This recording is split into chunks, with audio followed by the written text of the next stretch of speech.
దేవుని వైపు చూద్దాం, పరిశుద్ధాత్మ దేవుని వైపు చూద్దాం. మనుషుల వైపు కాదు, మనుషులతో కాదు, కానీ పరిశుద్ధమైన దేవుని వైపు చూద్దాం.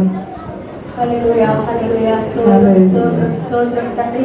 పరిశుద్ధాత్మ దేవానికి వందనాలు ప్రభా. ఆశ్చర్యకర్త, ఆలోచనకర్త, బలవంతుడైన దేవుడు, సమాధానానికి కర్త, అధిపతి, నీకు వందనాలు తెలియజేసుకుంటున్నాము తండ్రి. అయా ఇంతవరకు మన ప్రభా ప్రార్థనలో మీరు ఉన్నారు తండ్రి, పాటలో మీరు ఉన్నారు మరి ప్రభా. ఆరాధిస్తూ ఉండగా మరి ప్రభా ఆత్మతో సత్యముతో ఆరాధించు వారి వలె అయా నీ మహిమను మేమందరము చూచుటకు పరిశుద్ధాత్మ దేవుడా నీ శక్తి, నీ ప్రభావం, నీ ప్రాంగణం అంతా సాధారణ సమర్పణ ప్రతి క్రియను లయపరచండి.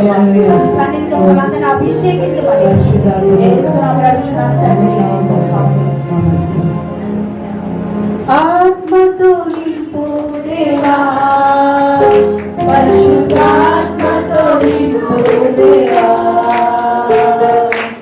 ఆత్మతో నింపు దేవా, పరిశుద్ధాత్మతో నింపు దేవా. అభిషేకించుమయా, ఇప్పుడు అభిషేకించుమయా, అభిషేకించుమయా.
దేవుడు మీరైనారు ప్రభా నా తండ్రి.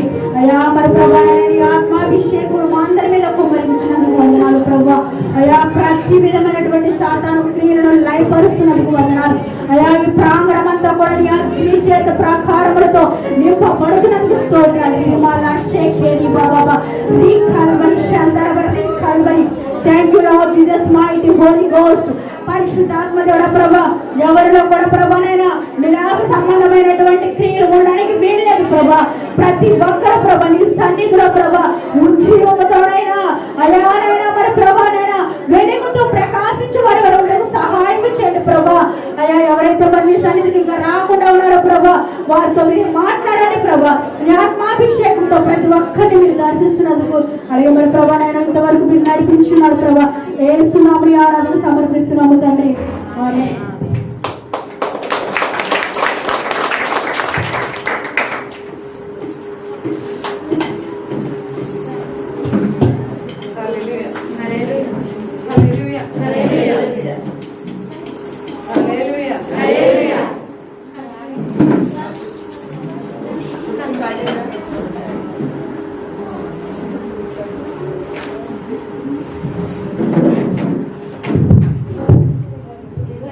హల్లెలూయా. మన బైబిల్ పాట పట్టుకోండి.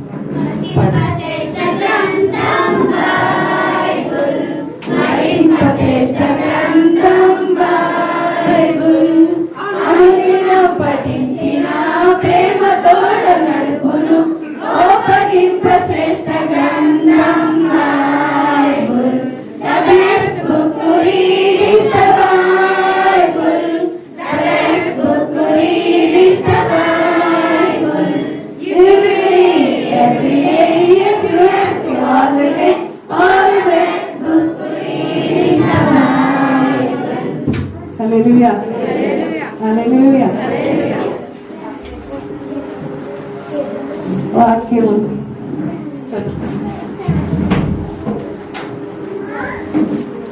ఎన్ని చదువుతున్నారు?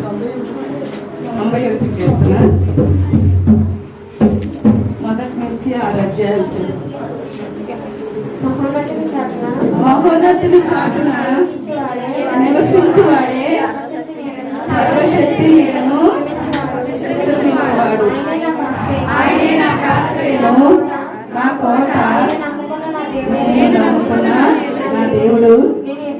నేను యెహోవాను గూర్చి చెప్పుచున్నాను. వేటగాని నుండి ఆయన నన్ను విడిపించును. నాశనకరమైన తెగులు రాకుండా ఆయన రక్షించును. ఆయన తన రెక్కలతో నన్ను కప్పును. ఆయన రెక్కల కింద నాకు ఆశ్రయము కలుగును. ఆయన సత్యము కేడమును దాగునైనది. రాత్రి వేళ కలుగు భయముకైనను, పగటి వేళ ఎగురు బాణముకైనను, చీకటిలో సంచరించు తెగులుకైనను, మధ్యాహ్నమందు పాడు చేయి రోగముకైనను నీవు భయపడకుందువు. హల్లెలూయా. మరి మంగళవారం ప్రార్థన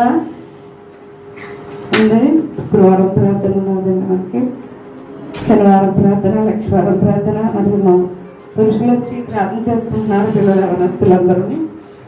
మరి ఉపవాస ప్రార్థన వచ్చి ఆదివారం నైట్ నుంచి మళ్ళీ బుధవారం మధ్యాహ్నం వరకు మనకి ఉపవాస ప్రార్థనలు ఉన్నాయి. అంటే ఉపవాస ప్రార్థనలు ఆఫ్ చేసేద్దాము, టైం దగ్గరకు వచ్చేసింది కదా, క్రిస్మస్ అని అనుకున్నాం. కానీ బాబు ఊరుకోలేదు. ఎందుకంటే మీ అందరూ కుటుంబాల ఆశీర్వాదాల కొరకైనా ఉపవాస ప్రార్థనలు. మనందరికీ ఏంటండి పండగ? ఉపవాస ప్రార్థనలు పండగ, ఆశీర్వాదము పండగ. కాబట్టి దాన్ని ఆచరించడము మంచిది. ఎవరికి కూడా హాని కలగకూడదమ్మా. ఉపవాస ప్రార్థనలు కంపల్సరీ మనం పెట్టుకున్న తర్వాతే క్రిస్మస్ చేసుకుందాం. ఇప్పుడు ఏమీ పర్వాలేదు మనకి అని చెప్పాడు. మరి అందరికీ అంగీకారమైన ఉపవాస ప్రార్థనలు మరి అందరి చేతులు ఎత్తండి. ఉపవాస ప్రార్థనలు 3 దినాలు మాకు అందరికీ అంగీకారం అంటే అందరిని బట్టి మరి ఉపవాస ప్రార్థనలు మనం మన కుటుంబ ఆశీర్వాదాల కొరకు, మన కుటుంబ దీవెనల కొరకు మనం అందరం ఉపవాస ప్రార్థనలు పాటిందాము. అంటే ఎక్కువగా మనం బయట వాళ్ళకి కాంప్లెక్స్లు ఈ సంవత్సరం పంచిపెట్టొద్దు, కానీ మన సంఘం అంతా ఉంటే చాలు. మన సంఘం అంతా కూడి ప్రార్థన చేసుకుని మీకేమన్నా మీకు బాగా శక్తి మీకు దేవుని మాటలు చెప్పగలిగి ఉంటే మీ ఇరుగు పొరుగు వారిని కూడా మీరు తెచ్చుకుని మీ పక్కనే కూర్చోబెట్టుకోండి. కానీ మనం కాంప్లెక్స్లు పంచిపెట్టి మనం ఎవరికి కూడా అనౌన్స్ చేయక్కర్లేదు. మన సంఘం అంతా కూడా దేవుడికి చెడిసి సంఘానికి చెడిసి ఇక్కడ ఉంటే చాలు. మీరు అందరూ వస్తారని నమ్ముతున్నాను. కూర్చోండి అందరూ.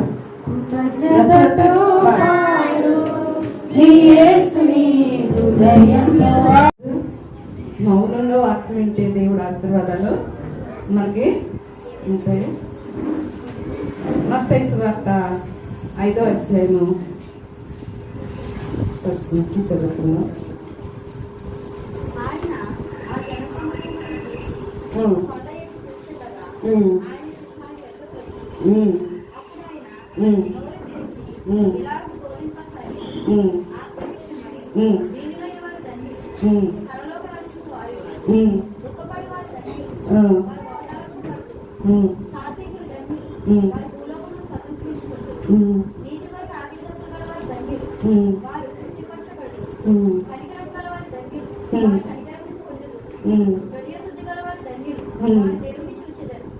సమాధానపరచువారు ధన్యులు, వారు దేవుని కుమారులు అనబడును. నీతి నిమిత్తము హింసింపబడు వారు ధన్యులు, పరలోక రాజ్యము వారిది. నా నిమిత్తము జనులు మిమ్మును నిందించి హింసించి మీ మీద అబద్ధముగా చెడ్డ మాటలల్లా పలుకునప్పుడు మీరు ధన్యులు, సంతోషించి ఆనందించుడి, పరలోకమందు మీ ఫలం అధికమవుతుంది. ఇలాగన వారు మీకు పూర్వం అందుంటే ప్రవర్తనను హింసించి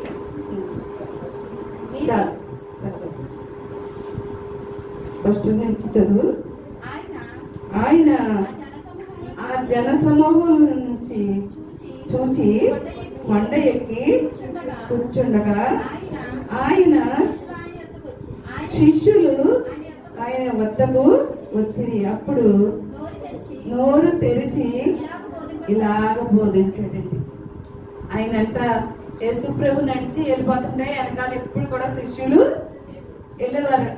వెళ్ళినప్పుడు ఆయన ఏం చేశారంట, అలా వెళ్తా ఉండేటప్పటికి ఒక కొండ చూసేటప్పటికి ఆ కొండ ఎక్కి కూర్చుంటే అందరూ కూర్చుని ఆయన ఏం చెప్తాడా ఏం మాట్లాడతాడా అని ఆయన దగ్గర అందరూ కూర్చుని ఉన్నారంట.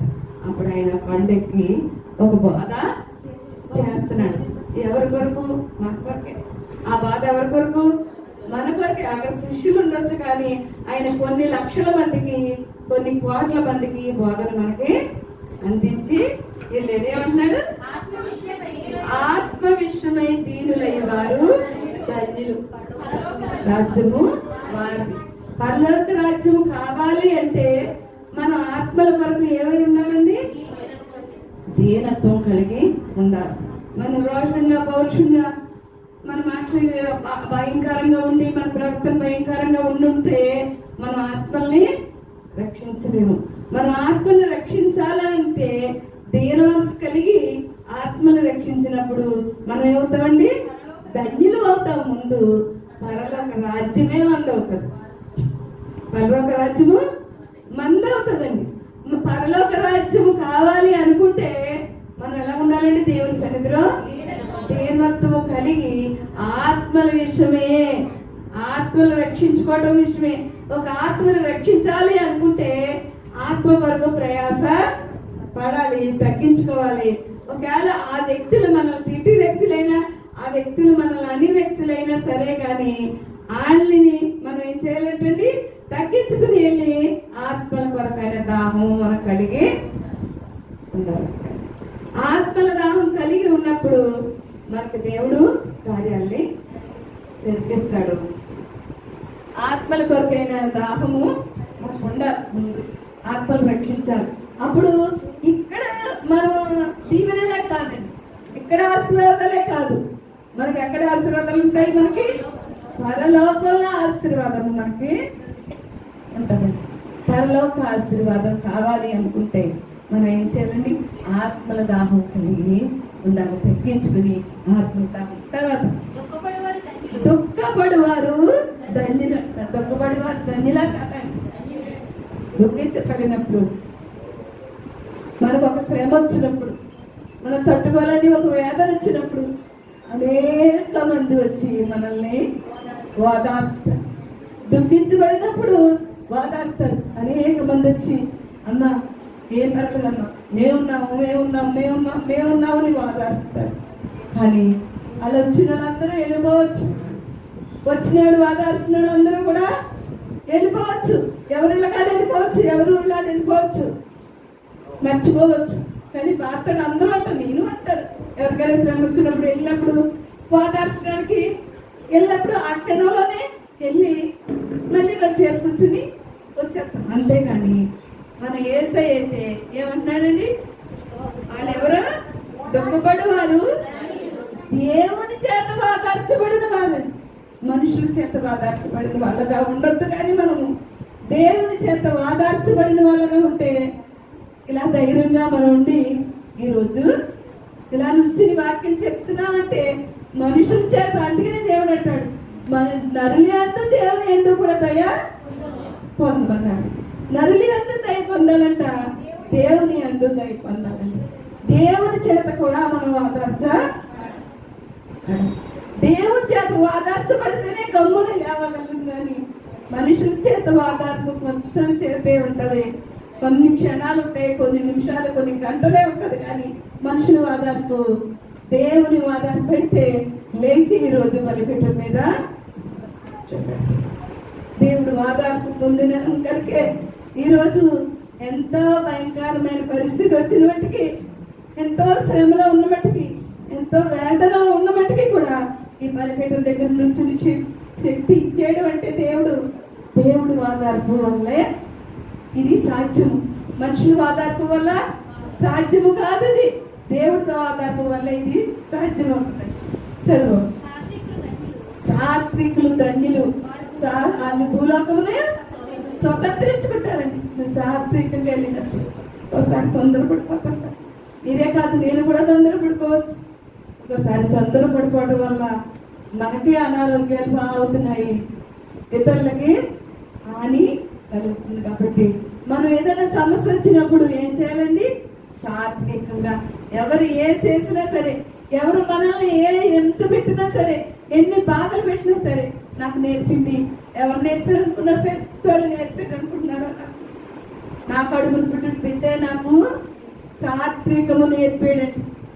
ఎన్ని రోజులు తలకాడు కూర్చుని సాత్వికం నేర్పాడు. కోపం ఉండేది, నాకు కోపం ఉండేది, ఆ వ్యక్తుల మీద బాధ ఉండేది, నా కుటుంబం ఇలా అయిపోయింది బాధ ఉండేది. కానీ ఒక కడుపును పుట్టిన నా బిడ్డ వల్ల నేను సాత్వికము నేర్చుకున్నాను. ఇది ఎవరు నేర్చుకున్నారు? ఈ మధ్య కాలంలో ఈ సమస్య జరిగిన ప్రతి కుటుంబ ప్రార్థనలో నా బిడ్డ నేర్పిన నాకు మాటలండి. చిన్న కడుపును పుట్టిన బిడ్డ నేర్పిన మాటలు. అందుకే మనం ఎవరని చూడొద్దు. నువ్వేంటి నాకు నేర్పింది అనుకుని మనము అనుకోదు. కానీ ఈ బలిపీఠం మీద నుంచునేటప్పుడు, దేవుని వాక్యం చెప్పేటప్పుడు, ఎవరైనా సరే ఇంట్లో కూడా కుటుంబ ప్రాంతాల్లో ఎవరైనా వాక్యం చెప్పేటప్పుడు ఏమి తీసి పడైతుంది. ప్రతిదీ మన హృదయాల్లో అతుకున్నప్పుడు, ప్రతిదీ మనం మనసులో పెట్టుకున్నప్పుడు, మన తలపుల్లో కదా వచ్చినప్పుడు, మనం ఆలోచించి జ్ఞానించినప్పుడు మనకు గొప్ప కార్యాలు. నిజంగా వాక్యం జ్ఞానంతో కూడా మనకు గొప్ప కార్యమే కదండి. వాక్యం జ్ఞానించడం, వాక్యానికి లోబడటం మనకు గొప్ప కార్యం. అది సాత్వికం. నిజంగా అప్పుడు నేను ఎవరితో మాట్లాడుకున్నాను, బిడ్డ చెప్పినప్పుడు అలా 4-5 సార్లు చెప్పాను. ఒక రోజు అయితే కసిరేశాను.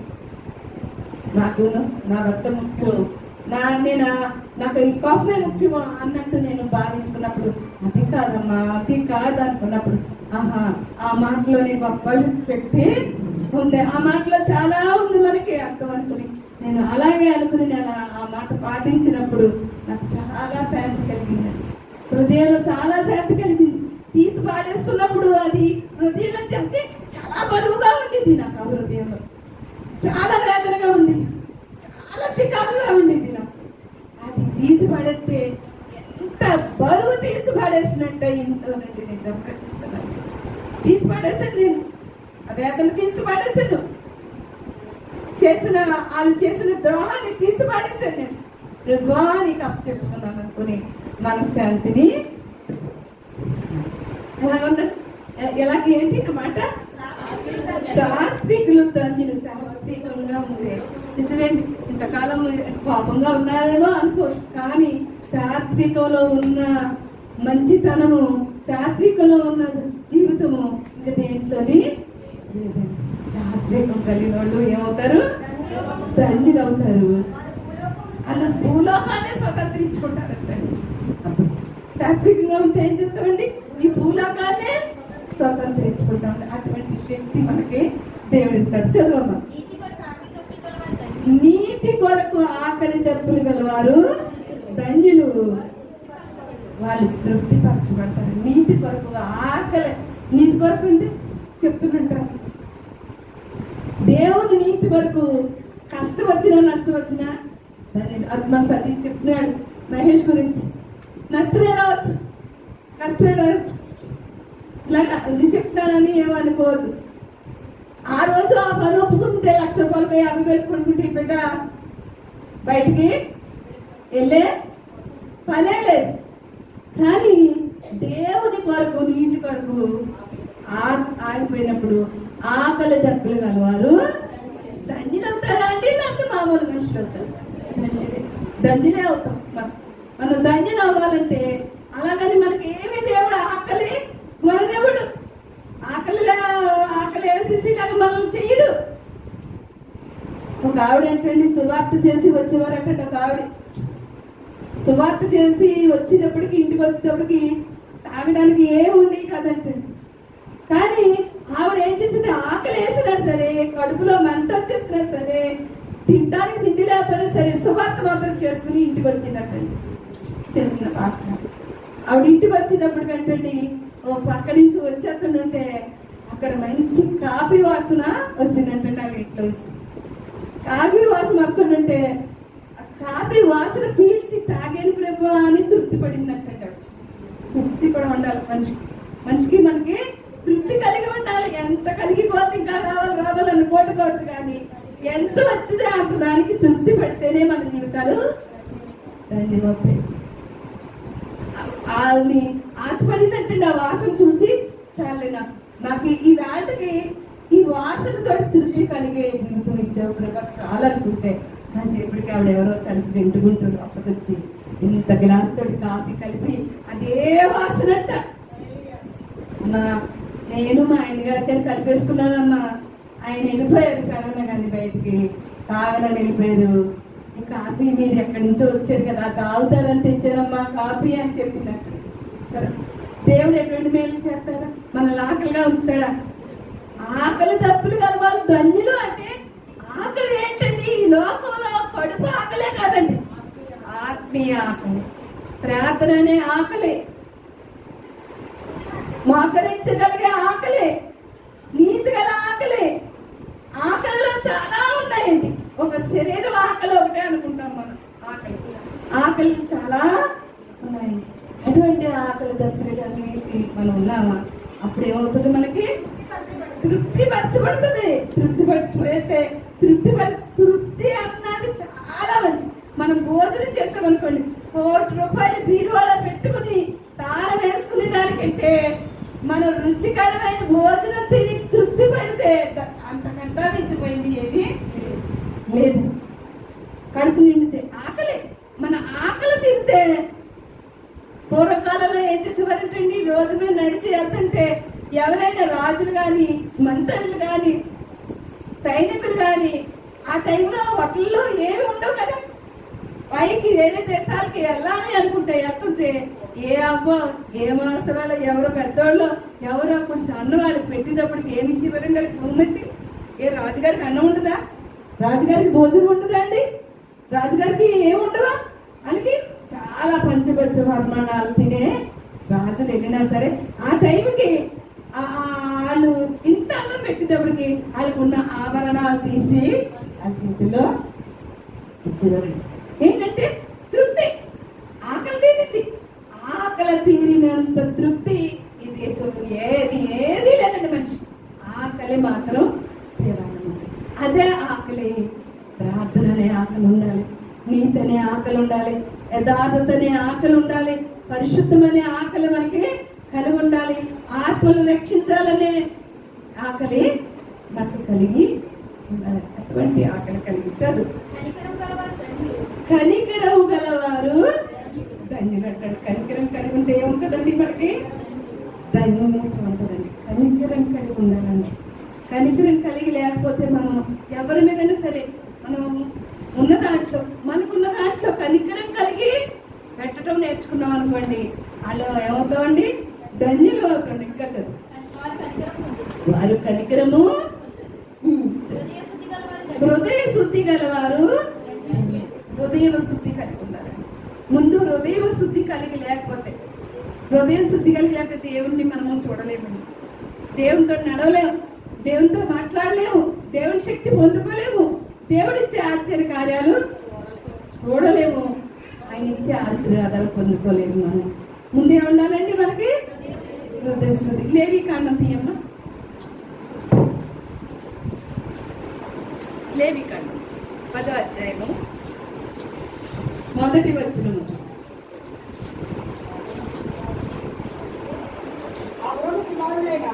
అహరోను కుమారులైన నాదాబు, అబీహులు తమ తమ తోపాతులను తీసుకుని వాటిలో నిప్పులించి వాటి మీద ధూపద్రవ్యము వేసి యెహోవా తనకు ఆజ్ఞాపింపని వేరొక అగ్నిని ఆయన సన్నిధికి తేక, యెహోవా సన్నిధి నుండి అగ్ని బయలుదేరి వారిని కాల్చివేసెను. వారు యెహోవా సన్నిధిని వృద్ధి పొందిరి. చూసారా అండి? వాళ్ళు ఏం చేశారు? అహరోను కుమారులంట నాదాబు, అబీహు. వాళ్ళిద్దరిని దేవుడికి ఎప్పుడు అర్పిస్తారు కదా, దేవుడికి ఎప్పుడు వాళ్ళు దీపాగ్నిలు అర్పిస్తూ ఉంటారు. కానీ దేవుడు చెప్పని అగ్ని వాళ్ళు చేస్తారంటే వేరొక అగ్ని. చూస్తారా? దేవుని అగ్ని వేరు, మనుషులు కాల్చే అగ్నిని నేను చాలాసార్లు చెప్పాను. మనుషులు కాల్చే నిప్పు వేరు, దేవుడు మనల్ని పరిశుద్ధపరిచే అగ్ని వేరు. మనల్ని పరిశుద్ధపరిచే అగ్ని వేరు, శరీరం కాల్చే అగ్ని వేరు. మనం అందుకే దేవుడు ఏం చెప్తాడంటే, వాళ్ళకి ఏం చెప్పాడు దేవుడు? దోహదం వేయమంటే వాళ్ళు ఏం చేశారు? వేరొక అగ్నిని తీసుకొచ్చి వేశారట. వేరొక అగ్నిని వేసి వాళ్ళకి ఆజ్ఞాపింపని వేరొక అగ్నిని తీసుకొచ్చారంటే అందుకు ఏమైపోయారండి? వాళ్ళు ఏమైపోయారండి? యెహోవా సన్నిధి నుండి అగ్ని బయలుదేరిపోయిందంటే. చూసారా? మనం దేవుని మాట వినకపోతే, దేవుని వాక్యానుసారం జీవించకపోతే, దేవుడు నడవమన్నట్లు నడవకపోతే ఏమవుతుందండి? అక్కడ దేవుని సన్నిధిలో ఒక అగ్ని. అదేమైపోయారండి? వాళ్ళు తక్కువ వాళ్ళు అనుకుంటున్నారా? వాళ్ళు ప్రవక్తల కుమారులు, వాళ్ళు అహరోను కుమారులు, వాళ్ళు చాలా ఇదైన అహరోను కుమారులు. అయినా సరే వాళ్ళు విడిచిపెట్టాడండి దేవుడు. మేము పాస్టర్ల కుమారులు, మేము పాస్టర్ల కుమార్తెలు అంటే విడిచిపెట్టాడు ఆయన. దేవుడు అగ్ని వాళ్ళు లేదు, ఇళ్ళు లేదు, ఎవరు లేదు, అందరి మీద ఒకేలాగా కాల్చబడుతుంది. దాంట్లో భేదం అన్నది లేదు, శత్రుత్వం అన్నది లేదు, ప్రేమ అన్నది లేదు. కానీ దేవుడు అగ్ని, ప్రేమ వేరు. ప్రేమ అందరి మీద అలాగే చూపించాడు. నీ దాసుల కుమారులని, నీ దాసుల కుమార్తెలని వాళ్ళ మీద ఎక్కువ ప్రేమ, నేను తక్కువ కదా అనుకుని మా మీద తక్కువ ప్రేమ అలా కాదు. కానీ ప్రతి ఒక్కరి మీద కూడా, ఏ ప్రవక్తల మీదైనా అదే ప్రేమ, ఏ విశ్వాసుల మీదైనా అదే ప్రేమ ఆయన చూపిస్తాడు.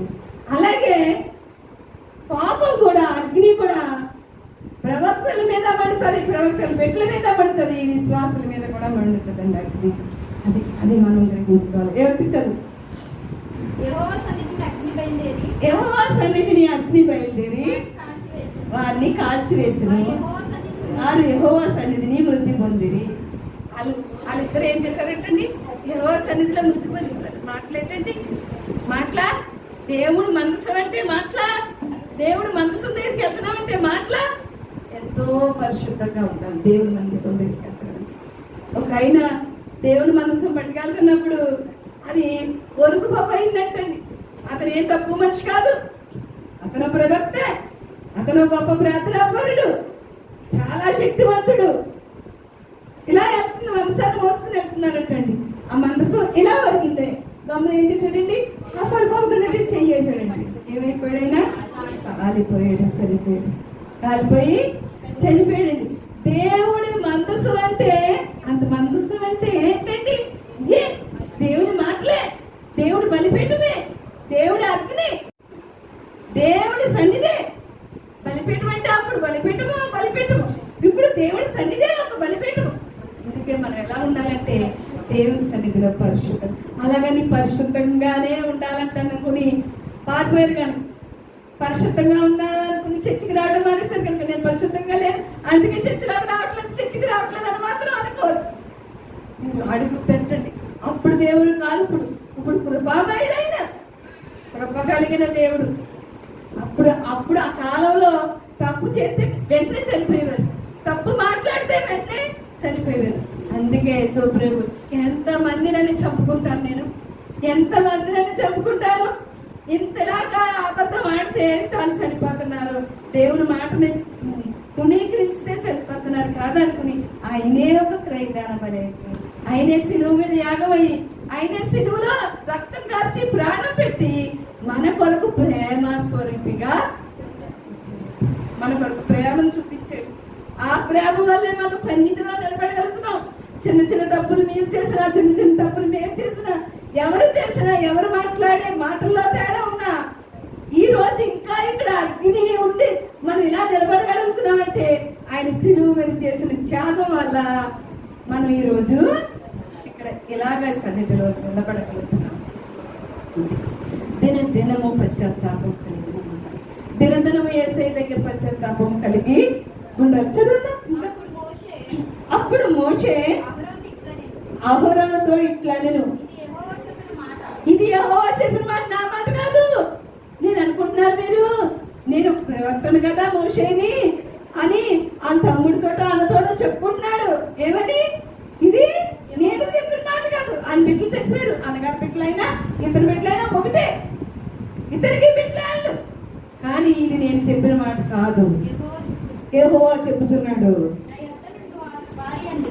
నా యొద్ద నుండి వారి యందు నేను పరిశుద్ధపరచుకుంటున్నాను. ఆయన ఏం చెప్తున్నారండి?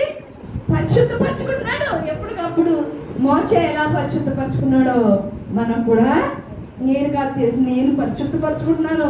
మరి వాళ్ళు పరిశుద్ధపరచుకోలేదు. ఆ సమయంలో వాళ్ళు ఏ మనసులో ఉన్నారో వాళ్ళు దేవుడు చేయమన్నది చేయలేకపోయారు, అందుకే వాళ్ళు మరణించారు. అందుకని ఏం చెప్తున్నాడు? నన్ను మహిమపరచుకుందును. అహరోను మౌనముగా ఉండగా మోషే అహరోను పిల్ల తండ్రి అయిన ఉజ్జీయేలు కుమారులైన నీషాయేలును ఎల్సాఫానును పిలిపించి వీరు సమీపించి పరిశుద్ధ స్థలము ఎదుటి నుండి పాలెం వెలుగుకి మీ సహోదరుల శవమును మోసుకుని పోవడని వారితో చెప్పాడు.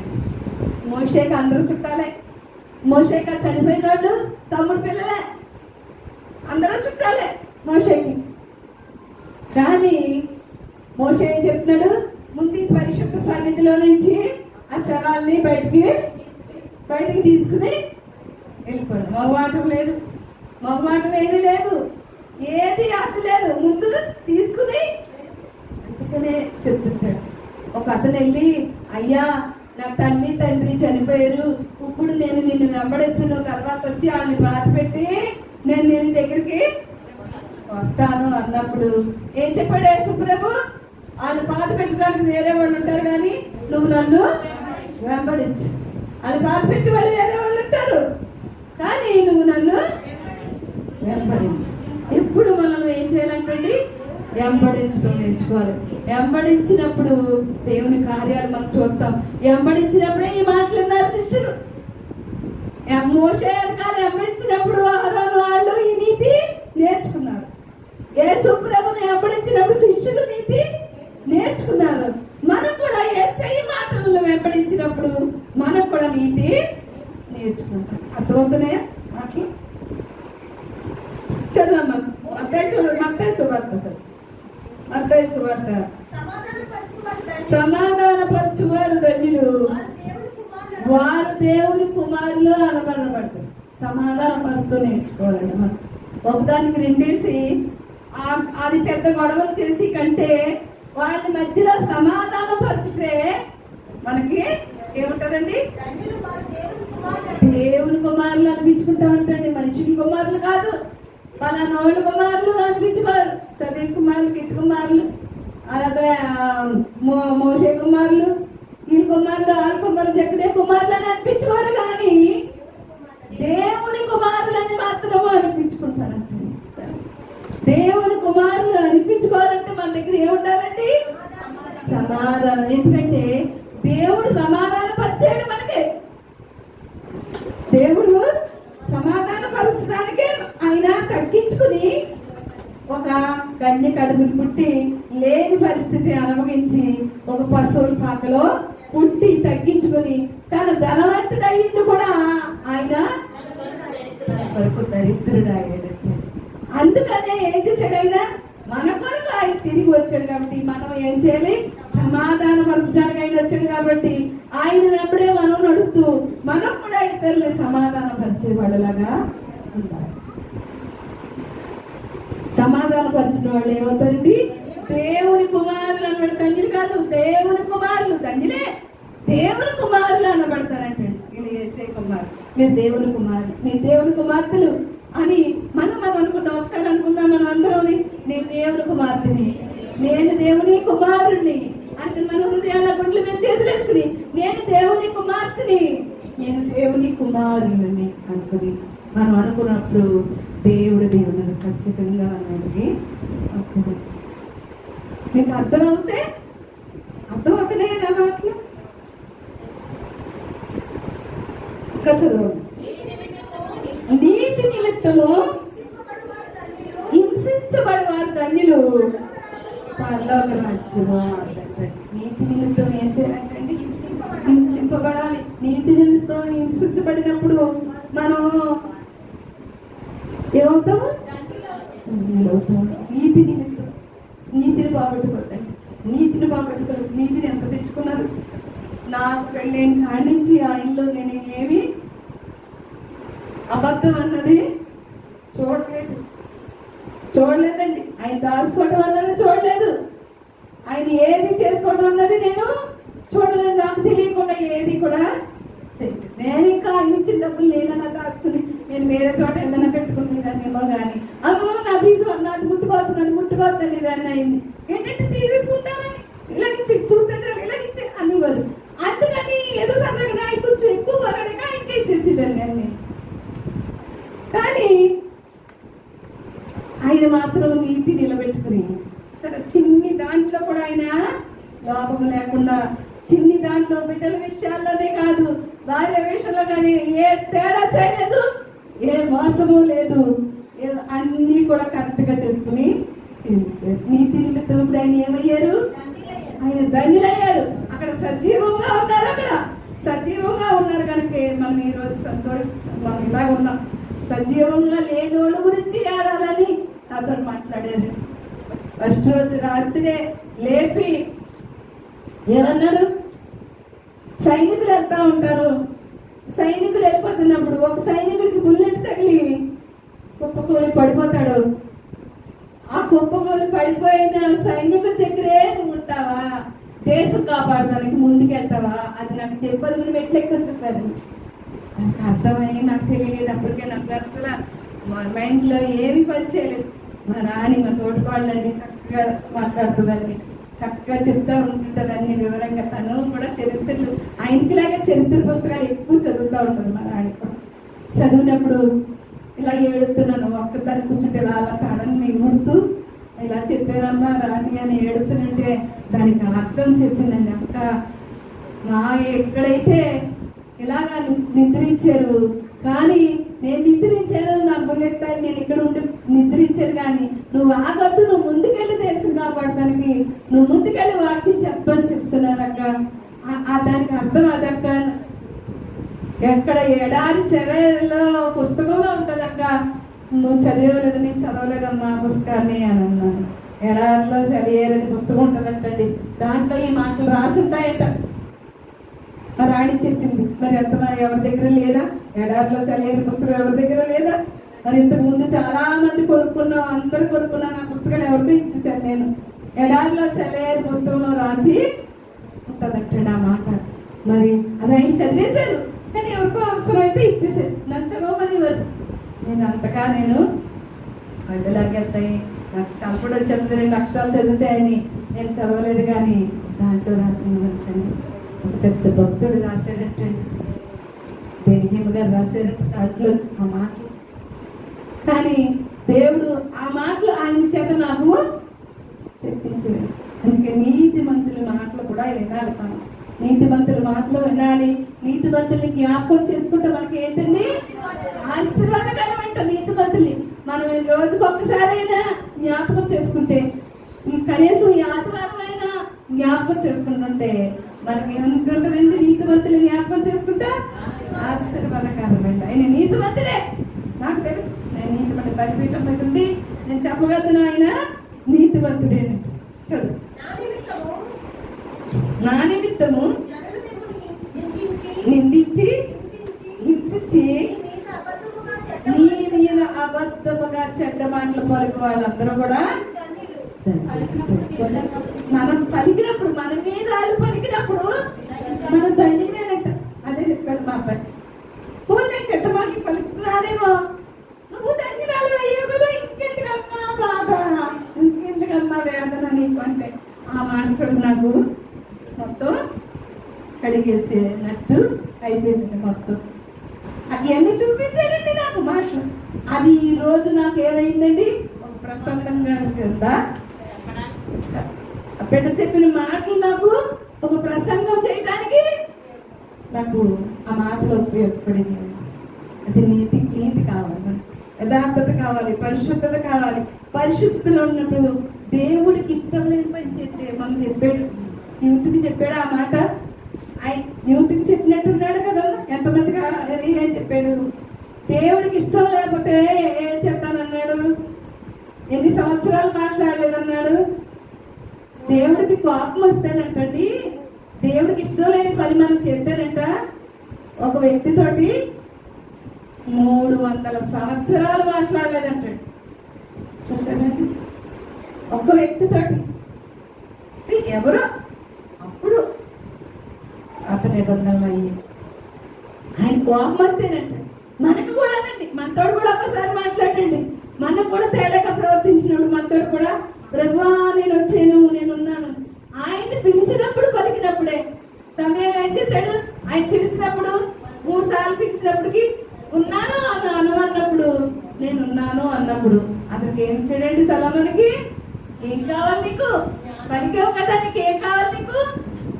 నాకు ఈ రాజ్యాన్ని, మనుషుల్ని అర్థం చేసుకుని ఏలే జ్ఞానము నాకు దయచేయండి.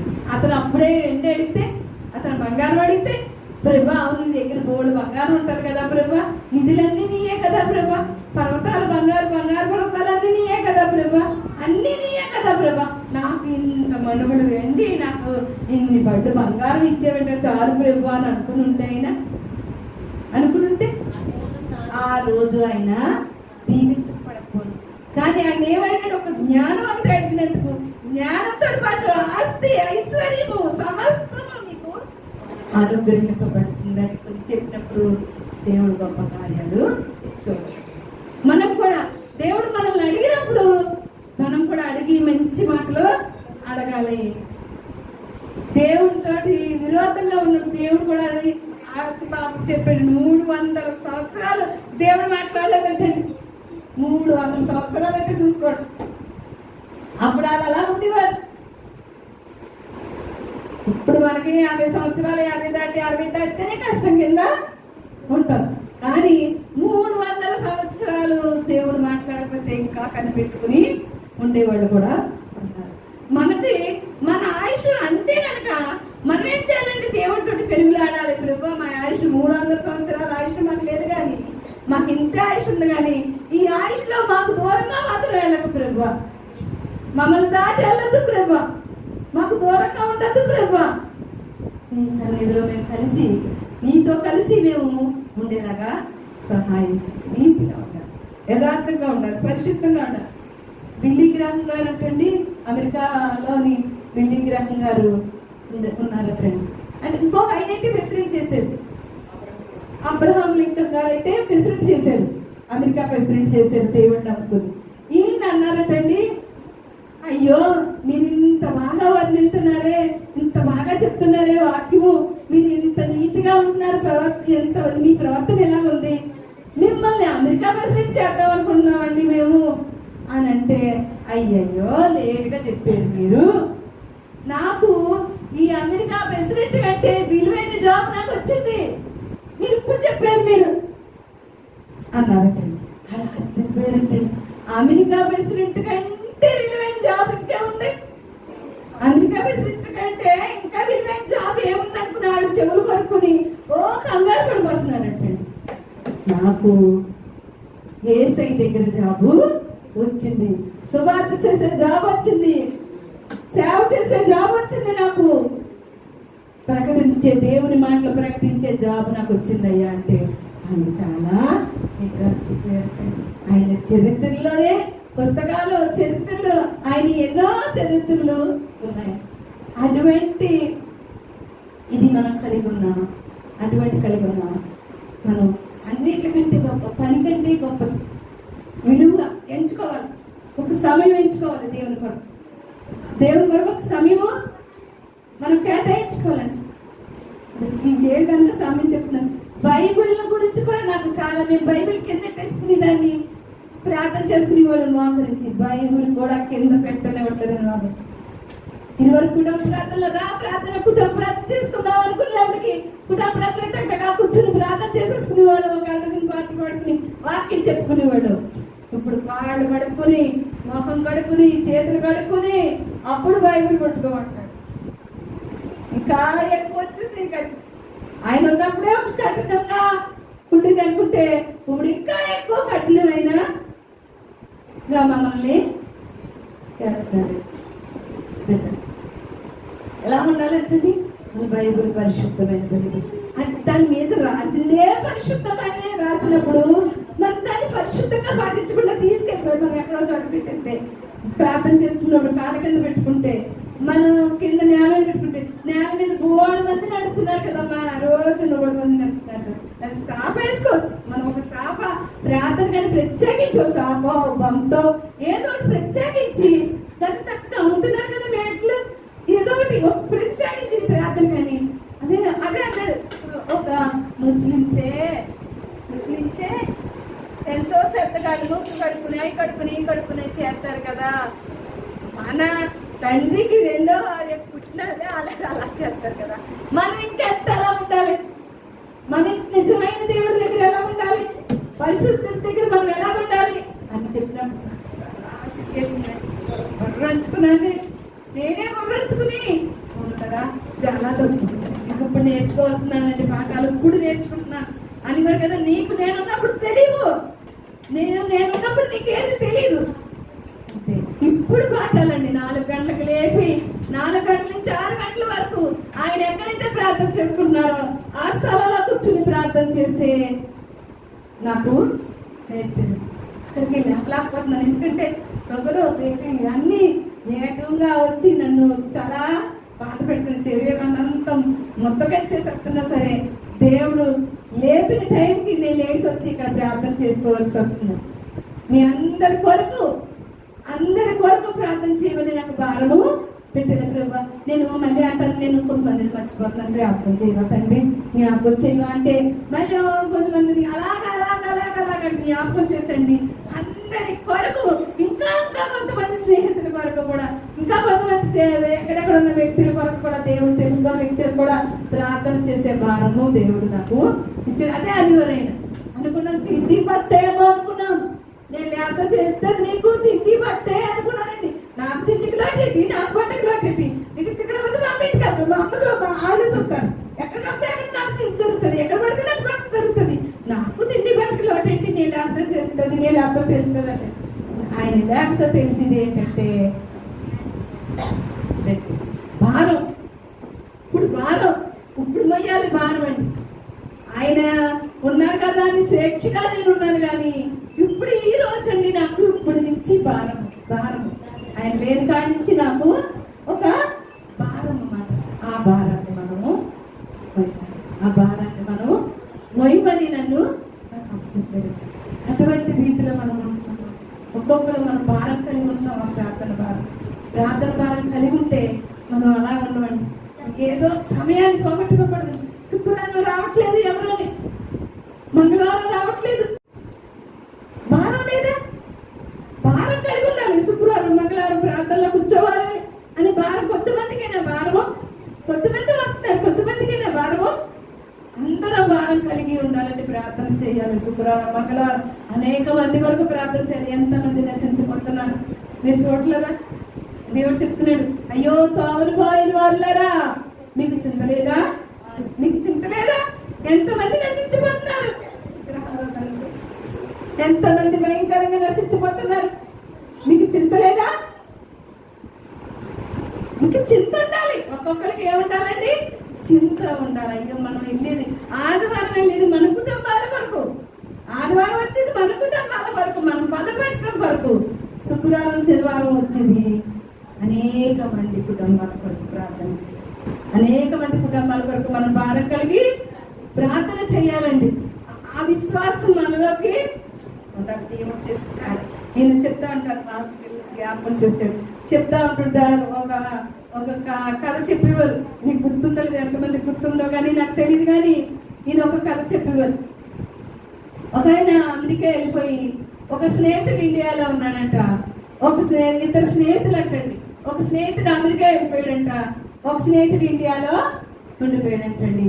అమెరికాలో ఉన్న స్నేహితుడు ఇండియాలో ఉన్న స్నేహితుడికి కొంత డబ్బు కట్టి పంపించి, ఒక మంచి బిల్డింగు, అందమైన బిల్డింగు, చాలా కాస్ట్లీ సామాన్లు వేసి నువ్వు కట్టించు, ఎంత డబ్బు కావాలి అంత డబ్బు నేను పంపించేస్తాను, నీకు ఎంత డబ్బు అయినా నీకు పంపిస్తుంటుంటాను నేను, నాకు మాత్రం ఆ ఇల్లు చాలా అందంగా చాలా బాగోవాలి అని చెప్తే, డబ్బు చాలా తోడేసి కూడా అంటే ఇంకా పంపించని చాలా తోడేసేసి బాగా కట్టించాడు అంటే. కట్టించిన తర్వాత అమెరికా నుంచి ఆయన వచ్చాడంట. అమెరికా నుంచి వచ్చి ఇవి చూశాడంట. బాగానే ఉంది అని చెప్పి ఈ తాళాలు తీసుకొచ్చి ఈ ఫ్రెండ్ చేతిలో పెట్టాడంటండి. ఫ్రెండ్ చేతిలో పెట్టి, ఏంట్రా తాళాలు నా చేతిలో పెడుతున్నావు ఏంటంటే, నీకే రా ఇల్లు కట్టించాను నేను, డబ్బు పంపించి ఇల్లు అంతా నీ గురించే, ఇంకో తాళాలు నీకే, నాకెందుకు, నేను అమెరికాలోనే ఉంటాను, ఈ ఇల్లు నీ గురించని కట్టించాను, నీకంటే వద్దంటావేమో అని నీ గురించి కట్టించి ఇలా వచ్చి నీకు తాళాలు ఇద్దాం అనుకున్నానంటే, మోకాళ్ళ పడిపోయి దేవుణ్ణి అడిగాడంట. ఫ్రెండ్ కాళ్ళు పట్టుకుని ఏడ్చాడు. ఎందుకురా నేను ఇల్లు ఎందుకు ఏడుతున్నా అంటే, కాదురా నేను నిన్ను మోసం చేసి తక్కువ ఖరీదైన స్టీల్ వేయించాను, తక్కువ ఖరీదైన సిమెంట్ వేయించాను, తక్కువ ఖరీదైన కాంక్రీట్ వేయించాను రా, ఇల్లు ఏదో కట్టించి నీకు అందంగా పైకి చేద్దాం ఉంటాం, కానీ లోపల అన్నీ కూడా చాలా తక్కువ ఖరీదేరా, నీకు ఇంత త్యాగమూర్తి అనుకోలేదురా అనుకుని మనకి కూడా దేవుడు అలాగే చెప్తాను. మనల్ని ఖర్చించాలి. మనం ఏం చెప్తున్నాం? మేము ఇండియాలో ఉన్న వాళ్ళ ఉంటున్నామా, అమెరికాలో ఉన్న వాళ్ళ ఉంటున్నామా? మనసులోకి అమెరికాలో ఉన్న అతను మనసు కలిగి మనము ఉండాలి. ఇండియాలో ఉన్న వాళ్ళు మనసు కలిగి ఉండకూడదు. ఎందుకంటే అలాంటి క్రూరమైన మనసు మనకి రానివ్వకూడదు. మనం ప్రేమించి వాళ్ళని ఏదో చేద్దాం అనుకున్నాడు, కానీ వాళ్ళ ఏమొచ్చిందండి? మోసం వచ్చి. ఎవరు మోసపోయారండి? అతనే మోసం. అందుకే మనం మోసపోయే వాళ్ళు అలాగా ఉండద్దు, కానీ మనం దగా చేసే వాళ్ళు అలాగా ఉండద్దు. మనం ప్రేమించే వాళ్ళలాగా, ఇతరులకు సహాయం చేసే వాళ్ళలాగా, ఇతరులను ఆశీర్వదించేలాగా, ఇతరులను దీవించేలాగా, ఇతరులకు సహాయం చేసి వాళ్ళ మేలు తెలుసుకునేలాగా ఉండాలి తప్పించి వాళ్ళని ద్రోహం చేసే వాళ్ళలాగా, అన్యాయం చేసేలాగా మనం ఉండకూడదు. ద్రోహం చాలా సామెతల గ్రంథం 11వ అధ్యాయం 6వ వచనం. సామెతలు 11:6. యథార్థవంతులు నీతి వారిని విమోచించును, విశ్వాసఘాతకులు తన తన దురాశ వలనే పట్టుబడిపోతారు. చూసారండి, యథార్థవంతులు ఏమన్నారమ్మా? యథార్థవంతులు నీతి విమోచించును, విశ్వాసఘాతకులు ఏమవుతారంటండి? దురాశ వలనే పట్టుబడిపోతారంటండి. విశ్వాసఘాతులకి దురాశ వచ్చిందనుకోండి, వాళ్ళు పట్టుబడిపోతారు. కూర్చోండి. విశ్వాసఘాతులు ఏమవుతారంటండి? దురాశ చెప్తారు. విశ్వాసఘాతులకి ఏమవుతుందండి? దురాశ వస్తుంది. దురాశ వల్ల వాళ్ళు ఏం చేస్తారండి? మనుషులకి పట్టుబడిపోవచ్చు, మనుషులందరికీ పట్టుబడిపోవచ్చు, నమ్మించవచ్చు మనుషులందరినీ. దేవుడిని మాత్రం ఎవరు మోసము చేయలేరండి. దేవుడి దగ్గర మాత్రం పట్టుబడిపోతారు సుమా, ఎవరైనా సరే. విశ్వాసఘాతకులు అయి ఉంటే, మోసం చేస్తుంటే దేవుడి దగ్గర మాత్రము పట్టుబడతాం. మనుషులకి అర్థం కావచ్చు, ఒకసారి మనుషులకి అర్థాలు ఒక్కొక్కరి ఒకలాగే ఉండొచ్చు, మనుషులకి అర్థం కావచ్చు, ఎదురు మనిషిని అర్థం అవ్వదు. నీ మనసు కూడా కొంచెం తేడా ఉందనుకో, ఎదురు మనిషి తేడా మనిషి మనసు అర్థం అవ్వదు. అందుకని దేవునికి మాత్రం నీతివంతుడు కాబట్టి, ఆయన పరిశుద్ధుడు కాబట్టి, ఆయన యథార్థవంతుడు కాబట్టి, ఆయన గొప్ప దేవుడు కాబట్టి ఆయనకు అర్థం అవుతుంది. ఆయనే వాళ్ళకి తీర్పు ఆయన దగ్గర పట్టుబడిపోతారు. ఆయన దగ్గర పట్టుబడి వాళ్ళలాగా ఉందామా మనం? వద్దు. ఆయన మనల్ని చూసే కళ్ళు ఎలా ఉండాలంటే వీళ్ళు నీతివంతులు అని చూసే కళ్ళు ఎలా ఉండాలి. అందుకే తెల్ల బట్ట మీద పడితేనే తెలుస్తుంది మరకలు కదండి. తెల్ల బట్ట మీద పడితేనే మరకలు తెలుస్తాయి. అందుకే నీ హృదయము తెల్లగా ఉంటేనే, నీ హృదయం పరిశుద్ధంగా ఉంటేనే నువ్వు చేసిన ప్రతి పాపము తెలుస్తుంది. ఇందుకు ముందు మన హృదయం తెల్లగా ఉన్నది, మన హృదయం పరిశుద్ధంగా ఉన్నదా లేదా, మన హృదయం ఎలా ఉన్నది, దేవుడు చెప్పిన హృదయంలా మనకు ఉందా లేదా, అప్పుడు మనలో ఉన్న లోపాలన్నీ మనకి తెలుస్తాయి. నీ చీర మీద ఏమైనా పడితే టీ తాగితే తెలుస్తుందా? చీర మీద తెలుస్తుందా? తెల్ల చీర మీద పడింది అనుకోండి, అప్పుడు టీ తాగు. నిజంగా నాకు ఇష్టం ఉండదు. నాకు తెల్ల చీర ఒక్కొక్కసారి నా భయం, ఎందుకంటే టీ తాగినప్పుడల్లా ఓపేసుకుంటాను, ఏదైనా కమ్ముకుని కూర ఓపేసుకుంటాను, ఎవరైనా వడ్డించినట్టు. నాకు అంతకే భయం. ఇష్టమే కానీ తెల్ల చీర అంటే నాకు భయం. తెల్ల చీర అంటే నేను దాని మీద పడగానే డాబులు పడతాయి. అందుకే మన మనసు కూడా తెల్లగా ఉన్నప్పుడు మన చిన్ని లోపాలు, పెద్ద పెద్ద లోపాలు కాదు, చిన్ని లోపాలు ఉంటాయి. మనం ఏం పెద్ద పెద్ద పాపాలు చేసేసి వాళ్ళు ఏం కాదు. అందరి మనసులు మనకు తెలుసు, కానీ చిన్ని లోపాలు, చిన్ని తత్వాలు, చిన్ని మనసులో ఉన్న ఒక్కొక్కటి అవన్నీ కడిగేసుకున్నాం అనుకోండి, అది అప్పుడు తెల్లగా ఆయన పరిశుద్ధంగా అది అన్నాడు. నేను అక్కడ ఆరాధన చేస్తుంటే ఆరాధనలో మిమ్మల్ని చూస్తలేదు, నన్ను చూస్తలేదు ఆయన మీ పాస్టర్ గారు. ఎవరిని చెప్తున్నారా? ఏసై సింహాసనం మీద కూర్చుంటే ఏసైని చూసి ఇదే వైపు పెట్టుకొని ఓ తెల్లడు బట్టలు, ఆ బట్టల మీద ఇంకో కాంతి, తెల్లడు కాంతి అని వస్తుంది. ఓ కొత్తలేసేస్తున్నారండి. నన్ను లేదు అన్నారంతే. కూర్చున్న దాన్ని లేచిపోయి వెళ్ళిపోయి ఆరాధన దగ్గర కూర్చున్నాను. ఇంక ఏం గంతులు వేస్తున్నారో ఆయనకే అంతలేదండి, ఎంత డ్యాన్స్ కట్టేస్తున్నారో ఏసై దగ్గర అని అప్పుడు అనిపించింది. మీరు ఇంత ఆనందంగా ఉంటారుగా కోరుకున్నారు పల్లెకి వెళ్ళటానికి, ఇంత ఆనందంగా ఉంటారుగా కోసం నేను వెళ్ళాలి అనుకుని మీరు ఆశపడ్డారు. అయితే చాలా మంచి చోటుకెళ్ళారు, నేను చాలా సంతోషంగా ఉన్నారు అనుకుని సంతృప్తి మనం ఒక్కొక్కరు ప్రభా నేను ఎలాగున్నా, నేను తెల్ల కాగితంలాగున్నానా, నేను పరిశుద్ధంగా ఉన్నానా, నేను ఎలాగున్నాను ప్రభా, నేను ఎలా జీవిస్తున్నాను ప్రభా, నేను ఎలా నీతిగా ఉంటున్నానా లేదా ప్రభా, యథార్థంగా ఉంటున్నానా లేదా, యథార్థంగా ఉండాలని ఉంటుంది. అననీయ సభ్యురాలు అపోస్తల కార్యంలో ఉంటది. అననీయ సభ్యురాలు 10వ అధ్యాయము 1వ వచనం, 5వ అధ్యాయం 1వ వచనంలో ఉంటది. అననీయ సభ్యురాలది. అననీయాను ఒక మనుషుడు తన భార్య అయిన సభ్యులతో ఏకమయ్యి పొలము అమ్మేడు. భార్య దాని వెలలో కొంత దాచుకుని కొంత తెచ్చి అపోస్తుల పాదం ఎద్దునే పెట్టేసిందండి. ఆ ప్రవక్త పాదాల దగ్గర పెట్టాడు వచ్చి. ఎందుకంటే వాళ్ళు అమ్మేసి అప్పుడు ఆ కాలంలో దేవుని ప్రవక్తని వెంబడించిన వాళ్ళు ఏం చేయాలంటే వాళ్ళకు ఉన్న ఆస్తులన్నీ అమ్ముకుని ఆ ప్రవక్త దగ్గర పెట్టేసినప్పుడు ఆ ప్రవక్త వెళ్ళి పోషిస్తాడండి అన్ని. ఇంకా వాళ్ళకి ఏది కావాలంటే అది, ఏం కావాలంటే తింటానికి అన్ని కూడా ఆ ప్రవక్తే పోషించేవారు. ఆ పోషిస్తున్నప్పుడు వీళ్ళు కూడా దేవునికి దగ్గరికి చేరి, దేవుని బిడ్డ ప్రవక్త దగ్గరికి చేరి వీళ్ళు కూడా స్థలాన్ని అమ్ముకుని, వీళ్ళు కూడా ఆ పొలాన్ని అమ్ముకుని తెచ్చితే భార్య అన్నదంటండి, అంతా ఇచ్చేస్తాం ఎందుకు, కొంచెం డబ్బు మన ఇక్కడ ఇంటికాడ పెట్టిలో దాసేసుకుని ప్రవక్తగా చూస్తారంటే ఎంతకన్నేమో ఏంటో అని చెప్పి ఆ కొంత డబ్బులు ఇంట్లో పెట్టుకుని భర్తని కొంచెం డబ్బు ఇచ్చి పంపించిందంటండి. పంపిస్తే ప్రవక్త దగ్గరికి వెళ్ళి ఇంకోనయ్యా అంటే ప్రవక్తకు తెలీదా, ఎలీషాగా ఎరిగిన దేవుడు తెలీదా, నేను నీ వెనకాల రాలేదా అని అడిగాడు. ఆ వెనకాల గొడవ వెనకాల డబ్బుల గురించి బంగారం గురించి పరిగెట్టినప్పుడు ఆయనకు తెలీదా, ప్రవక్తలకు తెలీదా మన సంగతి తెలుసండి.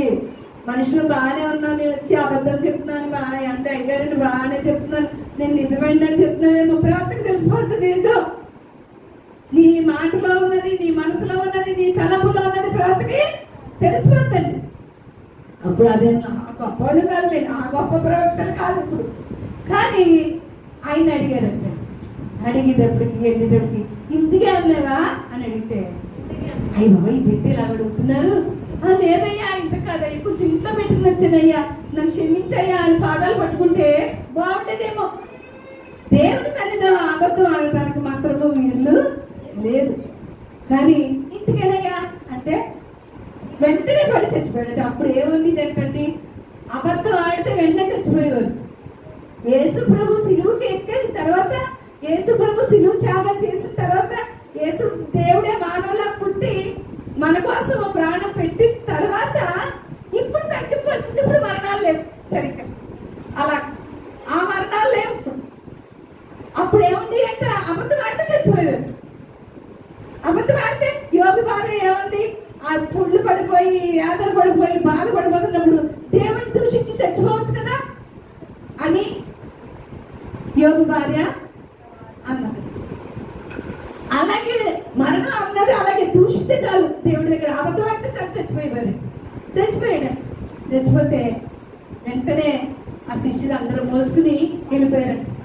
మోసుకుని వెళ్ళిపోయి పాతి పెట్టడానికి మోసుకెళ్ళిపోయేటప్పటికి భార్య ఇంటికి ఆ భర్త ఏమయ్యాడు, ప్రవక్త దగ్గరికి వెళ్ళాడు కదా, ఏమైంది ఏంటి అనుకుని వచ్చినప్పుడు మళ్ళీ అడిగాడు భార్యని. అప్పుడైనా నిజం చెప్పాలి కదా భార్య, అప్పుడైనా నిజం చెప్పాలి కదా. ఇంటికే అన్నావా అంటే ఏమనాలి, కాదయ్యా అయ్యో బాబు నా భర్త ఏమయ్యాడయ్యా, నేనే పంపించానయ్యా అబద్ధం ఆడమని, అయ్యో నా భర్తకి ఏమైందయ్యా, అయ్యా తప్పు క్షమించండి అయ్యా అని ఆవిడ కూడా అడుగుంటే బాగుండు. అవునయ్యా ఇంటికి అన్నావయ్యా అంటాడు. అదిగో నీ భర్తను మోసుకెళ్ళిన పాదాలు ఇంకా వాకిట్లోనే ఉన్నాయి, నిన్ను కూడా మోసుకుని పోతానని చెప్పినప్పుడు వెంటనే ఆవిడ కూడా దగ్గర ప్రవక్త పాదాల పడిపోయి చనిపోయింది. అబద్ధం ఆడుతున్నాం. ఒక అబద్ధం వల్ల వద్దండి, అబద్ధాలు దేనికి ఆడాలి, మనం దేని విషయాల్లోని అబద్ధము ఆడవలసిన పని లేదు. ఏమొచ్చేసిందని అబద్ధం ఆడవలసిన పని న్యాయంగా యథార్థంగా పరిశుద్ధంగా జీవించినప్పుడు దేవుడి ఆశీర్వాదాలు మనకి ముందుగా ఉంటాయి. అబద్ధం ఆడవలసిన పని లేదండి. అని సత్యలాగా మనం నిద్రించొద్దు, కానీ మనం మాత్రం దేవుడు మాకు కరెక్ట్గా మాట్లాడి యథార్థంగా మాట్లాడి పరిశుద్ధంగా జీవించినప్పుడు మనం కూడా దేవుడి దేవుడిలో ఉండగలుగుతాం. ప్రార్థన చేసుకుంటాం. అందరూ మోకరించి దేవుని వైపు చూడండి. దేవుడు చేస్తుంది. మనకు అందరినీ కాపాడే దేవుడు మనకు ముందున్నాడు. మన కోసం యుద్ధం చేసే దేవుడు మనకు ముందున్నాడు. మన కోసం ప్రాణం పెట్టిన దేవుడు మనకి ముందున్నాడు. ఆయన ఏం చేస్తున్నాడు? ఆయనకి ఎంతో ముందున్నాడు. మనకి ఏమైనా సాతాన్ని యుద్ధం చేయడానికి సిద్ధంగా ఉందేమో, మన కుటుంబం మీదకి, మన మీదకి, మన బిడ్డల మీదకి ఏమైనా యుద్ధం చేయడానికి ఆయన సిద్ధంగా ఉంటాను. చేయిస్తావు. యుద్ధం చేసే దేవుడు మనకి ఉన్నాడు. మనం యథార్థంగా జీవించి, మన పరిశుద్ధంగా జీవించి యుద్ధము యెహోవాదే, యుద్ధము యెహోవాదే, యుద్ధము యెహోవాదే, యుద్ధము యెహోవాదే. రాజులు మనకెవ్వరు లేరు, సూర్యులు మనకెవ్వరు లేరు, రాజులు మనకెవ్వరు లేరు, సూర్యులు మనకెవ్వరు లేరు. సైన్యములకు అధిపతి అయిన యెహోవా మనలో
స్తోత్రం తండ్రి.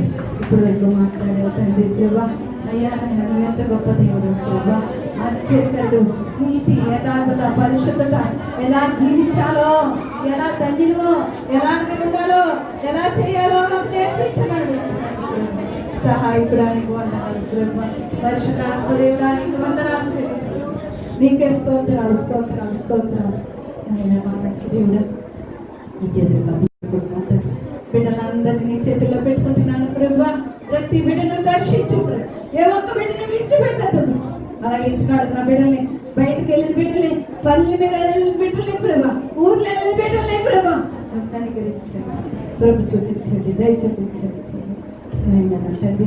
నేను మరి పెద్ద బిడ్డ మరి బొబ్బాయి ఉన్నాడు తండ్రి ప్రభా. మరి అక్కడ ఎన్నో పనులు ప్రభా. నేను రాత్రి అయితే ఆ పనులన్నింటితో తలపడేస్తున్నప్పుడు నాయన బిడ్డ ప్రభా ముట్టావు, స్వస్థపరిచావు. ఇది నువ్వు మరి నాయన 2 గంటలకే లేచి ప్రభా మరి అక్కడ సెట్ అవును నాయన చూడటానికి వెళ్తే వెళ్ళాడు తండ్రి. నాయన నువ్వు నాయన బిడ్డ దీవించు. నేను ముందు పెట్టుకుని వెళ్ళాడు ప్రభా.